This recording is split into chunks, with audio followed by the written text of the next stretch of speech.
Hello, good morning, and welcome to Morning Brew on Politics Social. I'm Graham Hughes, and it is Friday, the 23rd of August, 2024. So please, thank you for joining us. We thought that this summer would be the sort of the city season, they call it, the quiet season, but it's been anything but. We've had riots in the UK. We've had an assassination attempt on a presidential candidate. We've had the president who was going to be standing again for president dropping out the race, and the vice president taking over. This has all happened in the last month. I mean, this has just been the maddest sort of summer of politics that we've had for quite a long time, arguably since probably 2016, which is best left in the past. Low mic volume. That's not good, is it? It's looking quite bouncy on my readings here. I'm going to turn the gain up on the back. This might make it distorted if I get excited. If it makes it a bit distorted, let me know, and I'll sort that out. Vendetta, it might just be your headphones. I don't know. It doesn't look like anything out of the ordinary for me, but I might be wrong. I'll tell you what. I will, as we're doing this, I will troubleshoot. Don't you worry. I wouldn't leave you high and dry. Let's have a look at the sound settings and the volume. Let's have a look. Oh, okay. I can knock that up. There you go. Is that better? Whoa, that's probably too loud. Let me just turn it down. Hey. Okay, that is way too loud. Okay, right. Is that better? Bom dia todos. Your mic is okay. Thank you very much, Roger, for that. News update: 5 rioters in court for sentencing today. That's some guarantee. Fantastic. Now, look, I watched the Kamala Harris speech. Kamala Harris speech. It's comma, and as in, a comma in your speech, or comma chameleon, and then it's la-ti-da, as Kamala's nieces came on stage to say last night at the Democratic National Convention. The differences between the speeches between Trump's rambling hour and a half of nonsense where he went off script and just blithered on about how rubbish America is and how pathetic it is and how much he hates America. And then you had Kamala come on and just be like, I love America. America's great. And the difference couldn't be any more stark. It is like, do you want a positive... Do you want a bright and positive future for your children and grandchildren? Or do you want everyone to be at each other's throats the rest of the time? That's the question people are being asked in this election. And I mean, it's kind of scary how many people want to be at each other's throats. But I'm hoping that the forces of good will somehow outflank the forces of evil. Just like in Lord of the Rings. Laurie, thank you very much. Laurie, from Australia, for that super chat. That's very kind of you. Farage has spent less time in Clacton than the Circus Fantasia since the election. Still unsure which is the biggest clown show. Very good point. Laurie. Ed Stacey saying, morning Graham. Had an argument with the parents last night who told me to stop whining about my rights and freedoms being removed by Brexit. I said I'll stop when I'm back in the EU. Yeah, it's the same here. It's like, when are you going to stop going on about the EU? I said, when we're back in it. I never used to go on about it. I never used to mention it. It was just a thing that was there. And then that thing was taken away by rich men who weren't affected by the thing that was taken away. And neither were their families. Their kids weren't affected by the thing that they took away from the rest of us.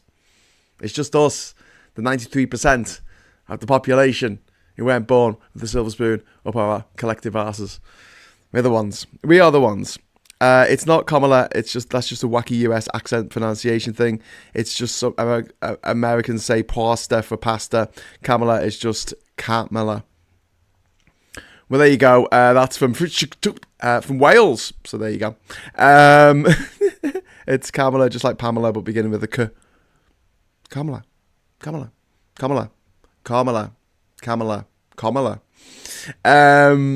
Anthony Fisher says, speaking of news updates, that account on X who's telling people where to get the weapons during the riots has been closed down. Guessing the police finally stepped up, given he was making videos of it. Oh my God. That is so bad, isn't it, Anthony? Welcome to the chat, by the way, everyone. Everyone in there, thank you so much. Feel free to make yourselves at home and have chats amongst yourselves while I'm talking. If you'd like to join the chat, just simply subscribe to the channel. That's all you need to do. But also be courteous. No bullying, no trolling, no homophobia, transphobia, no sexism, misogyny, all that kind of things. I'm quite intolerant of intolerance. You see, there you go. Because you'll get banned off the channel. Although you will still be able to watch, you just won't be able to comment. Johnny, thank you very much for the £2 super chat. Even Kamala's hubby's ex-wife thinks she's ace. I know. That's lovely, isn't it? You know, when people just get along and not just like all twisted up like a pretzel in bitterness and discontent with their lot in life. I mean, all Trump does is whine. He just whinges all the time. So does Nigel Farage. He just whines. He just, it's wine time Friday every day of the week for these people. And to give Boris Johnson a little bit of credit, stay with me, please don't turn off. He didn't do that. He was generally quite positive. He was quite a positive character and people responded to it. So in a way, I'm quite glad that Trump isn't a positive character because he'll probably walk this election, whereas now he's got some stiff competition. But let's just talk about what I've mentioned in the title of this stream, because I was just going to talk about the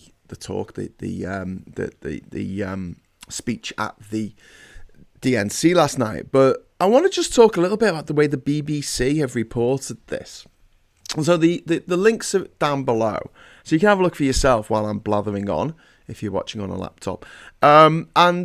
You've got Kamala Harris's convention speech fact-checked. It has picked up on 5 things. 1, would Trump ban abortions across America? Yes.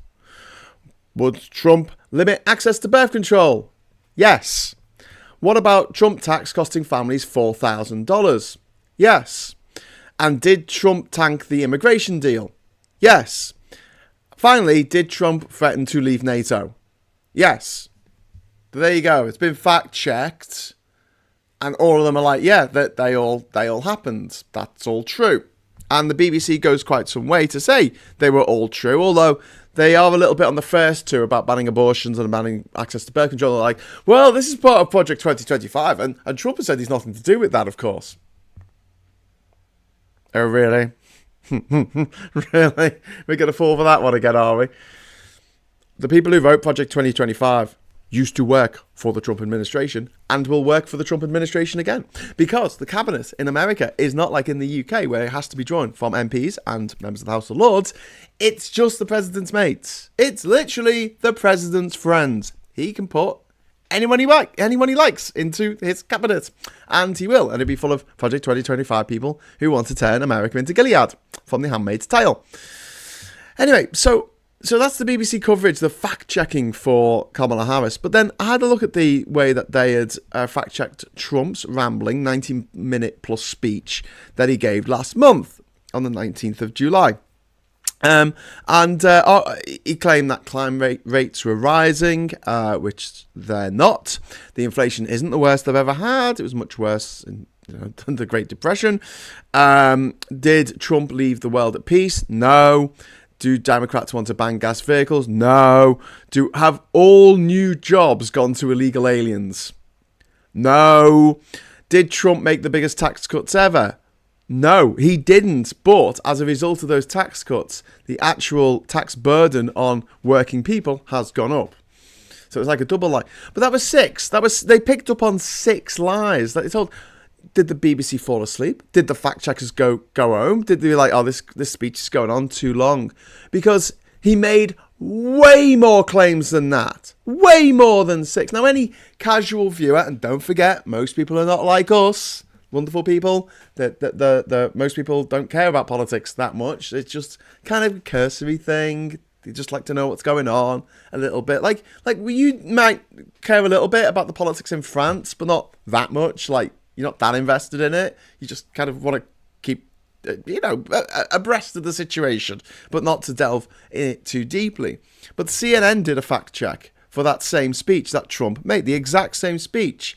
And although they mentioned things that he said, like the record inflation under Biden, which isn't true.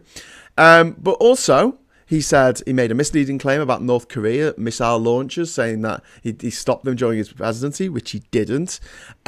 He claimed he defeated ISIS within a couple of months. He didn't. He said that the federal judge ruled case against him was unconstitutional. They didn't. Trump, on the impact of immigration on Medicare and Social Security, told a bunch of lies on that as well. His trade deal with China, that was a lie. He exaggerated how much gas prices were in America, petrol prices in America are under Biden. He claims that the government has hired 88,000 IRS agents, that's Inland Revenue, in America, HMRC, effectively, if they still had a monarch. Trump, he said that Biden has increased Americans' taxes by 4 times. He hasn't. He claimed the right to try law. This is to give terminally ill patients easier access to medications that haven't yet been received approval from the Federal Food and Drug Administration. But it's misleading. It's not true that terminally ill patients simply would have had to go home and die without access to any experimental medications, or have to go to foreign countries to seek such treatment until Trump signed the right to buy.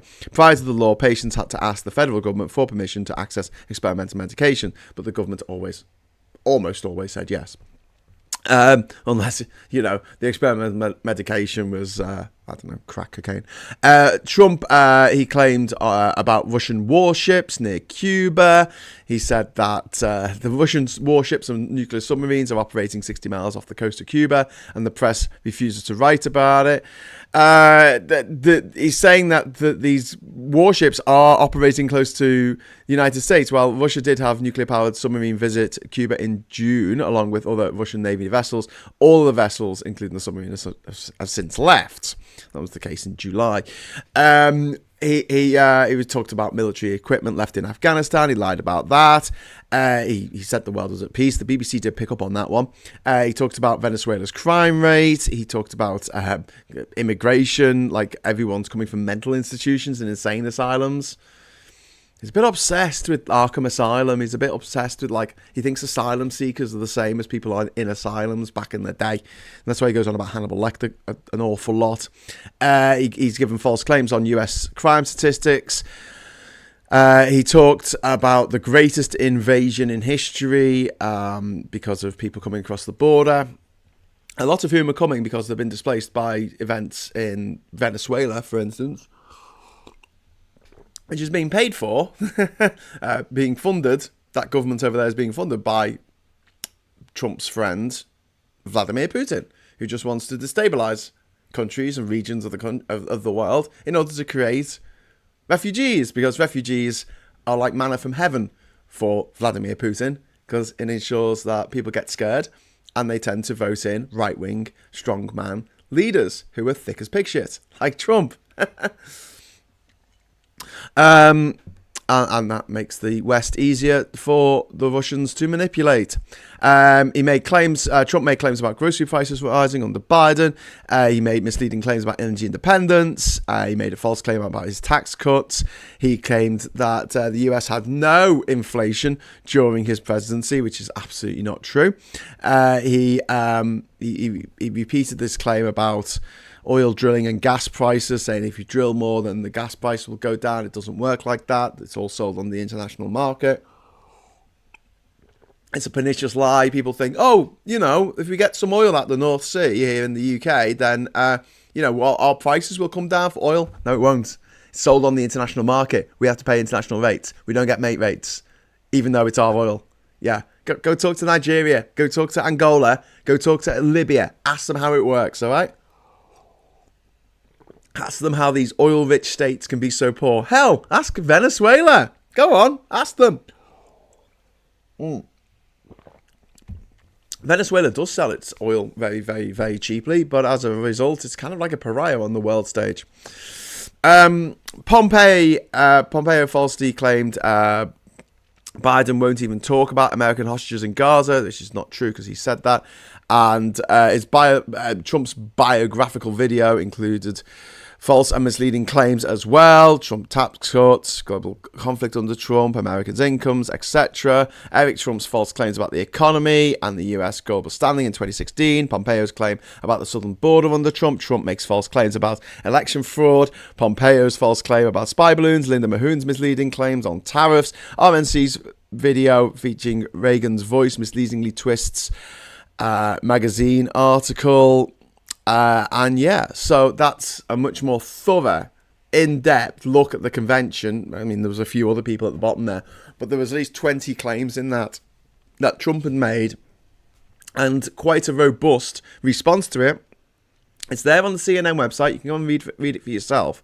I just find it very interesting that the BBC is like, well, he said a few lies, but what are you going to do? It's Donald Trump, he just makes a few things up. And to contrast the 6 things they picked up on that Trump said, all of which were misleading, all of which weren't true. And then they picked 5 things up that Kamala said, and they were all, true. Everything she said was true. She didn't lie at all. And yet you've got this article with 5 headlines on it, 2 of which say, well, we don't know if Project 2025 is going to really go ahead if Trump gets in. It's like saying, we don't know if he tells everyone to go to the Capitol and fight like hell, if they're going to go to the Capitol and fight like hell. I mean, who knows what will happen? Maybe they'll just go home and have a nice hot cup of tea. So yeah, it's a bit odd. And then compare and contrast with Trump, where they just picked up on 6 things when he said, pretty much every word that comes out of that horrible man's mouth is a lie. And they just sort of sanitize it a little bit by going, oh, well, he didn't lie that much. Oh, well, it is, inflation is quite high, It might not be the highest of all time, but it is quite high. And using it as a way of having a dig at the Democrats. So I'm going to just jump into your chat for a moment. Hey, if you allow me to. Howard says, give Trump's lot their way and women will have to go abroad for medical procedures. Absolutely true. Well, the rich ones will be able to do that. The ones who aren't rich will die. That's it. That's the 2-tier system that Trump wants. There's the 2-tier system that Nigel Farage wants in this country. He wants the rich people to flourish and do really well and have cocktail parties and big yachts that, sometimes sink. And he wants the rest of us to die. I can't stress this enough. He couldn't care less. And his idiot supporters going out on the streets and now, they've ruined their lives. They've absolutely 100% ruined their lives. They're going to spend 2-3 years in jail. And when they get out, they're not going to be able to go on a foreign holiday anymore. So I hope they enjoy Skegness. Howard says, how many psychiatrists does it take to certify an ex-president? Christopher says, I just remember the beginning of Scarface. I said I was in sanitation, no sanitarium. It's American Psycho, isn't it? Where he talks about murders and executions. And he goes, mergers and acquisitions. Colin, thank you very much. How many who watched the speeches read fact checkers' findings? If speeches and debates were shown on time delay with fact checkers on screen in real time, maybe Trump voters will wake up. Great point, Colin. I disagree. I don't think the Trump voters are ever going to wake up. I don't know if you've ever spoken to any Trump voters, but they're not going to wake up. However, if you're trying to target the people who might be brought across back to the good side of the force, then yeah, definitely, I totally agree. I think we should have had that during our election campaign, in which the Tories just lied and lied and lied and lied again, over and over again. They had this figure of £2,097 that they just pulled out their arse, and that the civil service said to them, please stop quoting this figure that you have just pulled out your arse about how much more a Labour government was going to cost families. Ed Stacey, wow, this guy is too crazy even for me, the Joker. Very good. Graham, is that a new hat? No, it's the same one as always. David. We got Unquiet Badger Please don't mention her. Oh God, someone's been mentioned. Let's leave that. Let's leave them be. Might be like Beetlejuice, might turn up behind you if you say their name 3 times, or like Candyman, who turns up behind you if you say his name 5 times. Tommy 10 Names has been called out by the Good Law Project, Graham. That's fantastic news. Everyone saw what happened in real time. Bizarre rewriting of history, indeed. Anthony Fisher says, I imagine every time Trump speaks, a lie detector or fact machine suddenly bursts into flame if plugged in within a 10-mile radius. Yes. What can I say? Isn't it? Yeah. I do wish there was a better way of doing it, because the way that things are put together at the moment here and in the US, it gives the liars more runway, a lot more runway. And the biggest example, and some of you have heard this before, and we've spoken about it on the channel before, is a Gish Gallop. So it's simply this. You can tell maybe 10 lies in a minute if you're quick, right? 10 lies. But to refute one of those lies takes several minutes, and you just told 10 of them. Your opponent, if you have just lied and lied and lied and lied, doesn't have time in their reply, in their rebuttal, to rebut everything that you have said. And the right-wingers know this. This is why they lie all the time. The other reason they lie all the time is because they're Nazis. They follow the Nazi playbook, and I think it was Goebbels, was it, who said, or it might be Goering, who said, just, you repeat a lie often enough, it becomes the truth. And that's the playbook for Boris Johnson, Nigel Farage, Donald Trump, Vladimir Putin, Viktor Orban. All these ne'er-do-wells and scumbags, this is what they do. They just lie all the time. They twist reality and they gaslight people. They gaslight the world. This country is being gaslit into thinking that immigrants are bad and that the European Union is the cause of all your problems, and that neither of those things are true. So yes, I'm just going to see if I can just pop over to the papers for a moment. This might not work because I didn't set it up beforehand, which I really should have done. Oh dear. And I've just done something very silly. Oh no, it's an advert's come up. You don't want to see an advert, do you? I've got this thing on Windows. I know you don't care about this, but like if I move something too close to the top of the screen, everything just goes into weird tile things. And I'm like, I really don't want you to do that anymore. So I need to find out how to stop that. Oh no, perfect. Look at this. Oh, but thank the maker. It just worked. That was amazing. Okay, so we're just going to have a quick look at the papers today. We've got NHS won't fund wonder drug that slows Alzheimer's.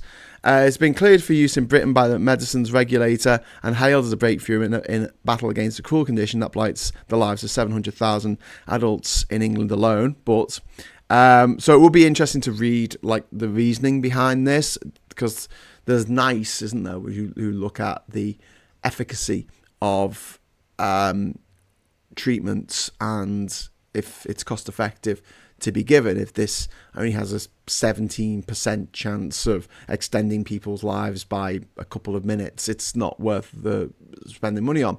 However, it might just be a case of the NHS just not having the money for it because of all the government cuts that we've been living under for the last 14 years. So we'll see. Top academics attack Labour for failing to protect free speech. That's on the front cover of the Times. Top academics, eh? You listening to the academics now, are you, Murdoch? Are you, Rupert? I thought you were sick of them. I thought your boy Michael Gove went out and said we're sick of experts. Now you want to listen to them. Oh, you're listening to them if they're saying what you want them to say. Right, Labour's failed to protect free speech. Labour, who's been in power for a month and has been on recess for most of that parliamentary recess. But yeah, the Labour's it's failed to protect free speech. Not that we have a law for free speech in this country. That's America. The Times is getting us mixed up with America there. They actually have that in their constitution. We don't. We don't have free speech in this country. You're allowed to say anything that's not illegal for you to say. And there's a surprising list of things that are illegal for you to say. So don't say them. David Faulkner, thank you very much for the super chat. That is very kind of you, sir. Mike Pompeo When I was CIA director, we lied, we stole, we cheated. He was horrible. He was indeed, David. Thank you very much for the super chat. You are absolutely right. When you're right, you're right. Okay, let's move on. Let's get rid of this stupid advert at the bottom here. Don't want Google, go away. So I'll just read what it says on the screen here about the Alzheimer's drug. Alzheimer's campaigners and charities have urged the government to intervene after a new wonder drug was ruled too expensive for the NHS. Regulators have approved lecanemab after clinical trials showed it slowed mental decline by 27% in early onset patients. But the National Institute for Health and Care Excellence said that the benefits were just too small to justify the significant cost to the NHS. I had a feeling it might say that. Fury! Daily Mail, as dementia drug denied to patients on the NHS. Breakthrough therapy license for use. Only for nice to say benefits are too small to justify £30,000 a year cost. So there you go. It's not like it stops Alzheimer's. It just slows it down. That's all it does. The concern over attainment gap as GCSEs return to pre-COVID levels is on the front cover of The Guardian. And again, this is one of the stories that's always going to keep coming around. People in the north getting worse results than people in the south. Affluence, meaning that, from a very, very early age, you get to basically have a better run at life than people who aren't born affluent. And obviously, people in the south generally more affluent. Jermaine Janus Shock, this is some guy off the telly. Never really heard of him, to be honest with you. I don't care. Chaos alert to storm Lillian roars on, but a heat wave is coming. And then Lily Salvage. I don't understand. Why is it only rich can get Alzheimer's wonder drug? Wonders the Daily Express, and the Daily Telegraph is leading on that. Alzheimer's drug is blocked for use on NHS. I'd hate to have to make that decision for the NHS. Just go, look, it's not worth it. It's just not worth it. But the way that the papers are making out like this is a drug that will cure Alzheimer's, which it won't, by the way, it'll just slow it down, is a bit of an issue. I think my dad's got something to say about this. And then we've got the I newspaper here. UK trade union chiefs split over how to get best pay deals out of Chancellor. And then then we move on. We've got the Financial Times here. AstraZeneca threatens vaccine plant shift to US after Reeves weighs aid cut. So this is the idea that AstraZeneca will be leaving the country because the amount of aid that it gets from the government will be cut. Why does AstraZeneca, one of the most profitable companies in the world, I got a super chat animation without a super chat. Someone throw in a super chat quick to justify that. AstraZeneca now gets loads of money off you. Not the Labour government, not the Conservative government, off you. Even though it's one of the most profitable companies in the world. Why does it get loads of money off you? Because of Brexit. Because what happened once Brexit happened was that all these pharmaceutical companies that have to do tests on European EU soil in order for those tests of each batch of medication that they make to be allowed to be sold or distributed in the EU. This was a huge problem for companies like AstraZeneca, and most of them were like, oh, well, we'll just leave them. We'll just go and make it somewhere else where we don't have all this paperwork, all this red tape, all this hassle. And the government said, please stay. We'll give you loads of money, loads of taxpayers' money. You wonder where all the money went. The money that they keep spending is not on fixing potholes. It's not on fixing the schools that are falling down because of the shitty concrete they were made out of. No. It's not on looking after people with dementia or Alzheimer's. No. It's gone to their mates, isn't it? Who said vote for Brexit. It'll be fantastic. And then they've had to paper over the ever-mounting cracks in the universe caused by Brexit, caused by us putting up trade barriers to our closest neighbours, wealthiest neighbours, the only neighbours we're ever going to have, and the only neighbours who have got any money, really, in the world, at large, comparatively.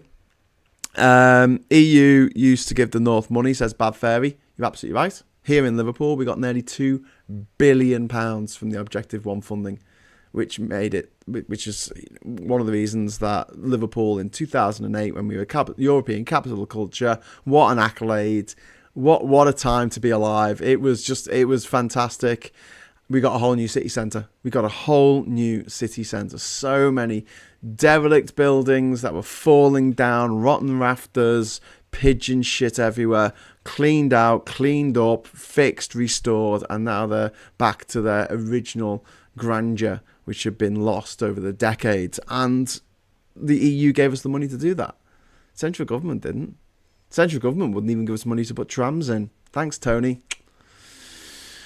Anyway, moving on. Johan van Kerkhoven says, oddly, DE asks a really good question. They just don't like to hear the real answer, which is that pharma companies are greedy. £3 for COVID jab off AstraZeneca, says Bab Fairy. Howard Risby says, Thursday I tried to get a list of what EU money went to what projects and where. Got no response from the pathetic official Remain campaign and no apology since. Okay, I didn't know there was an official Remain campaign. There were several of them, which is one of the problems. And one of the reasons why it failed was that they couldn't sort of put things together well. I remember... Thank you very much to Anthony, by the way, for the £2 super chat. Happy wedding week, Phil. Phil is getting married on Thursday this week. So, if anyone wants to send him some love, they can. He will be presenting on Monday and Wednesday, Morning Brew. Next week, I'll be doing Tuesday, Thursday, obviously, and Friday. So we're swapping our days. It'll be... we'll have fun. So, what was I going to say? About the Remain campaign. You won't get that off the official Remain campaign, although there was a website, and I don't know where it is now, if it's still online, but it had a map of the UK, and it had interactive spots where you could go anywhere around the country and click on how much money they got from Europe. Best for Britain would be a good group to get hold of for that kind of information. And I could do some digging for you if you want when I get back to Durham. Plum Duff, thank you very much for the £30 super chat, Plum Duff. That's really kind of you. Thank you. Thanks, Graham, for all you do. Oh, that's really sweet. Thank you. That's brightened up my day. Literally brightened up my... Did you see the sun come out for a second? There's such mad storm clouds here in Liverpool. Like, the trees are going crazy, and there's like a... You know when you get that really dark sky in the background, the dark clouds, but then the sun breaks through and lights everything in the foreground up to this beautiful colour. It's doing that outside at the moment. Looks like a massive green screen. Organisation, both the pathway to our goal and the weakness faced. Indeed. Thanks to you, Plum, for that generous super chat, says David. Thank you. Phil is more knowledgeable, but Graham is more fun. Super Tiny. Well, we try and balance it. Do you know what I mean? We try and balance the fun with the knowledge on this channel. This is we want to put the social into politics social. Now, before I go, we're not going to have an episode of the agenda today with Phil. Unfortunately, that's my fault. I'm going to be driving. And I might have to change my itinerary because of the storm, but we will see. But I will be back at 9 o'clock tonight for the Politics Social. We'll have a bit of a knockabout. We'll be talking about Democratic National Convention. We'll be talking about Taylor Swift. We'll be talking about British politics, talking about how much we hate Trump, Farage, Johnson, all that lot. Wayne will have decent working internet. And I'll also be back in Durham, so I'll have my proper studio set up. So we shouldn't have any technical problems. There shouldn't be any mic being too low. Shouldn't be too bright. You can't see the green screen. Live stream wedding. I don't think Phil's going to be up for that.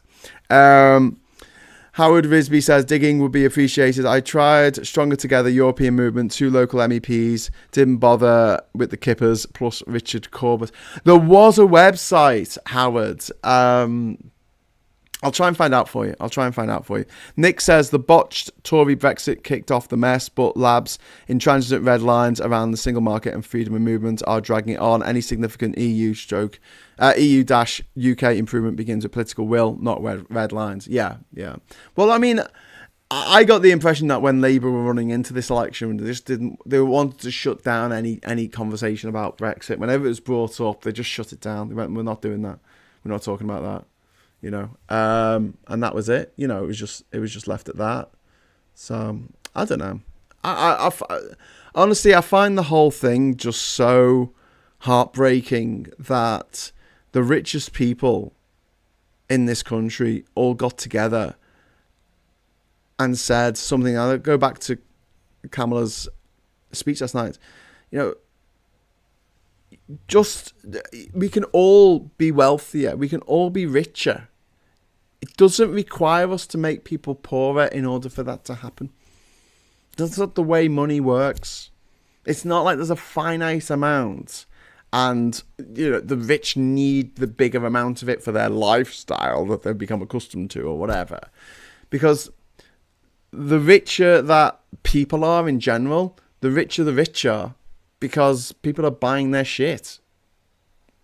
At the moment, because of 14 years of austerity, people are quite reluctant to spend any money on something that they don't actually need, which isn't particularly great for capitalism. I mean, not that I'm a great lover of capitalism in general, but it's not the sort of, what do they call it, like the end game, end stages of capitalism, where we have this situation in which we lose a lot of our freedoms to spend our money on what we want to spend our money on, instead having to spend money on what we have to spend money on.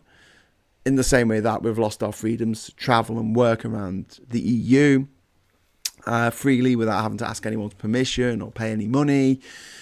We've lost so many freedoms in the last 10 years, and it's all been pushed by the filthy rich and their latest wheeze going into the last election, which was roundly rejected by the electorate. I mean, anything the Tories said going into that election that they still want to keep doing, like the Rwanda policy, or pulling us out of the European Convention of Human Rights, either of those things, or any of those things that they said they were going to do, they were rejected by the British people. In the same way that you run on a mandate based on your manifesto. When you lose, you should run on a mandate of not doing that manifesto again and trying to tart it up and re-offering it to the British people, because we've rejected it. It's gone. Forget it. It's over. And the Tories haven't learnt that lesson, because Robert Jenrick is still going around saying, yeah, I'm going to pull everyone out the European Convention of Human Rights. And you're like, oh, mate, what is wrong with you? But I'm really, really hoping that relations with the European Union will thaw. Really pissed me off. When we talk about the European capital of culture, Hull, poor old Hull. Hull was supposed to be the European capital of culture a few years ago, but it wasn't, because we wanted to stick one to the EU or something. But the mad thing about this is, when Liverpool was the European capital of culture in 2008, so was Stavanger in Norway. It was also the capital of culture with its famous sardine museum. They do literally have a museum there about sardines. But that's not the point. The point is, Norway's not in the EU either. However, they were like, yeah, sure, yeah, we'll be capital of culture in our country. That sounds like a good thing. Whereas Hull became culture capital of the UK or something. It was pathetic. It was just like, oh, okay, that's nice. So yeah, coming from a city where we really, really benefited from our EU membership, and seeing the state of it now that we've pulled out the EU, and that the central funding for councils has been stripped to the absolute bone. Here in Liverpool, 49% real terms cut in central government funding, and you see it out in the streets. You see it in the half-finished building projects, the potholes. You see it in the ambulances waiting outside the hospital to get in. There's so many things where you think, bloody hell, where's the money gone? The crumbling schools, the crumbling infrastructure. And I'll tell you where it's all gone. It's gone into the back pockets of the Tory sleazy mates and Reform's sleazy mates. And all they want to do is make you poorer, because they're all sadists, all of them. I'll leave this on a happy note. Last I checked, J.K. Rowling still hasn't tweeted. It's been 2 weeks now. She's deleted 27 emails. Tweets. She's deleted 27 tweets. And she's being very quiet. Oh, silence is golden. Enjoy it. Enjoy the silence, as Depeche Mode once sang. Okay, so thank you very much for watching. I'll be back at 9 o'clock tonight. And until then, I'll say, give us a like on the way out. Thanks for the chats. Thanks for the super chats. And until next time, I'll say hello, good evening, welcome, and goodbye.